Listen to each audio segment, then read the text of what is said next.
सो मेरे घर वाले एकदम अगेंस्ट थे कि घर में पता है कपड़े टांगने वाली जो रस्सी होती है, तो मैं उससे लटक गई। तो मैं बहुत डिप्रेशन में, नायलॉन की रस्सी निकाली, पंखे से टांगी मैंने और मैं लटक गई। तो अगर 5 मिनट लेट होते तो मैं मर चुकी होती। जी बहुत बहुत शुक्रिया, thank you so much for giving this opportunity to us and specially thank you कि आपने आपका कीमती समय हमें दिया इस पॉडकास्ट इंटरव्यू के लिए। सबसे पहले मैं आपकी पर्सनल लाइफ के बारे में जानना चाहूँगा। किस तरीके से शुरुआत हुई, आज आपका इतना बड़ा इंडस्ट्री में नाम है, आप एक्टर है, प्रोड्यूसर है, डायरेक्टर है, खुद की प्रोडक्शन हाउस कंपनी आप चलाते हैं, किस तरीके से जर्नी रही है, क्या कहना रहेगा उसके बारे में?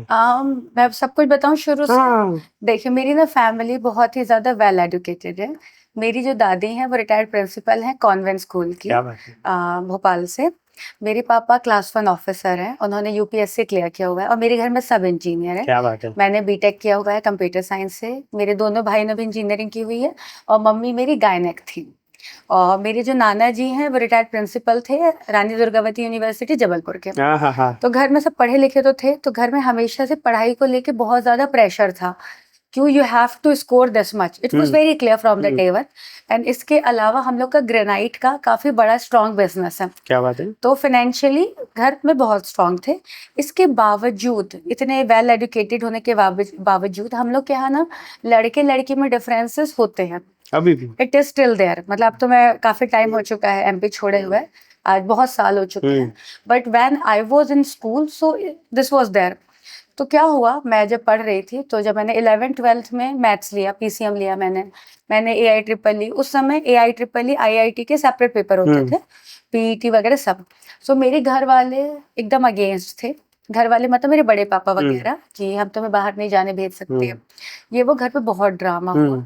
तो मैंने बहुत जिद की एंड फाइनली मैंने इंजीनियरिंग में एडमिशन तो लिया, बट मुझे लोन लेके पढ़ाई करनी पड़ी क्योंकि कोई भी ये जब इतना फाइनेंशियली बैकग्राउंड आपका स्ट्रॉन्ग है, स्टिल आपने लोन इसके लिया। बावजूद। एंड इसके पहले तो ये हुआ कि घर में पता है कपड़े टांगने वाली जो रस्सी होती है, तो मैं उससे लटक गई।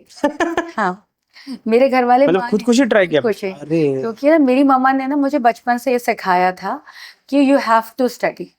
आपको जिंदगी में कुछ करना है या नहीं करना है, बट आपको पढ़ना है और आपके पास पढ़ाई के अलावा कोई ऑप्शन नहीं है। अगर आप नहीं पढ़ोगे ना तो आपकी, ये मेरी मम्मी का कहना था, मैं नहीं कहूंगी कि वो सही है गलत है क्या है, बट मेरी मम्मी कहती थी कि अगर आप पढ़ाई नहीं करोगे तो आपकी शादी कर दी जाएगी, फिर बच्चे पैदा होंगे और आपकी जिंदगी ऐसे निकल जाएगी, आपको कोई पहचान नहीं होगी। सो पढ़ना है, यू हैव टू।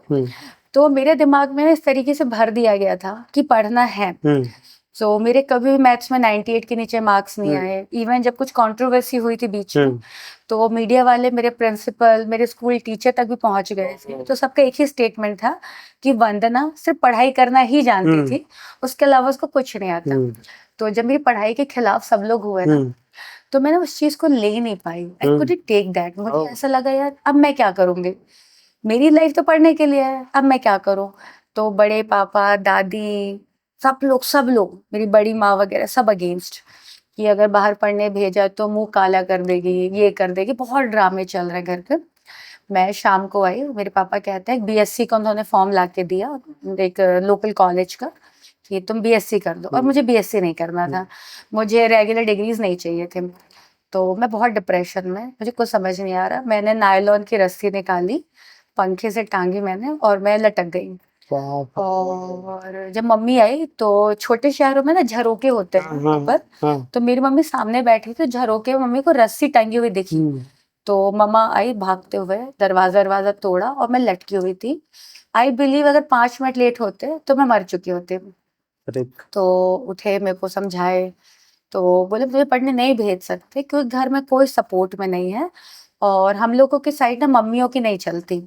मतलब जो भी अभी भी है वहाँ पे ऐसा? मेरी छोटी बहन घूंघट रखती है, मेरी सगी बहन मुझसे 6 साल छोटी है, वो आज भी अपने ससुराल में घूंघट रखती है।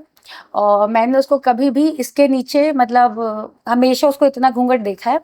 और जॉइंट फैमिली रहती है, उसके चाचा ससुर, ये ससुर, उसकी सास वगैरह सबको, तो मैंने ये देखा है। और मैंने मेरी बहन की कभी आवाज नहीं सुनी।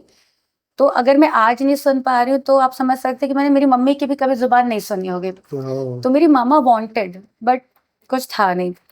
तो means no one allowed hers to speak. हाँ हाँ, घर में आवाज का मतलब ये है कि उनकी औरतों को इतना ये नहीं है। मतलब बोलना वो अलग बात है, आवाज का मतलब है कि उनके डिसीजंस की कोई वैल्यू नहीं है। ओह, दो she was a doctor, hmm, but इसके बावजूद उनकी जुबान की कोई वैल्यू नहीं है। मतलब अगर वो ये कह रही है कि ये होना चाहिए तो ये नहीं है। डिसीजन पापा ही लेंगे, दादी ही लेंगी, बड़े पापा लेंगे, सब लोग लेंगे। तो even mumma wanted me to go to, कि मैं बाहर पढूं, और इंजीनियरिंग वहाँ पॉसिबल नहीं थी। मैं छत्तीसगढ़ में रहती थी। छत्तीसगढ़ में बहुत छोटा स्मॉल टाउन है चिरमिरी, जो कि हिल स्टेशन है, वहाँ कोल माइंस है और बहुत सुंदर है। आज भी लोग वहाँ झरने का पानी पीते हैं और हम झरने का ही पानी पीते थे। क्या बात है। और मैं बचपन में गर्ल्स स्कूल से हूँ, तो कोएड वगैरह का माहौल था नहीं, तो ज्यादा दुनियादारी नहीं देखी थी। और मेरी पापा इतने स्ट्रिक्ट थे कि मैंने कभी भी सलवार सूट के अलावा कुछ नहीं पहना था। और इवन कॉलर वाले सूट पापा खुद जाके टेलर को बोल देते थे जो साइज का बनाना है बना दो।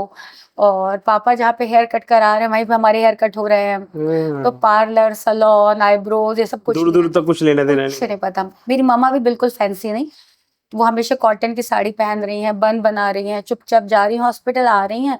और कोई कोई विश नहीं उनकी, हाँ, उनकी कोई इच्छाएं नहीं, कुछ नहीं। मुझे पता भी नहीं कि मेरी मम्मी ने आखिरी बार बोला कब होगा। तो अब मुझे पढ़ना है, अब मेरी कोई नहीं सुन रहा, कोई नहीं सुन रहा। मैं हाथ जोड़ रही हूँ, पाँव पकड़ रही हूँ, पढ़ा दो यार, पढ़ा दो यार। फाइनली मैं लटक गई। तो वो देखकर ना समहाउ मम्मी को लगा कि यार अगर बच्ची बचानी है तो ये करना होगा। तो उन्होंने बोला कि प्लीज पढ़ने भेज। तो पापा ने कहा मैं पैसे नहीं दूंगा,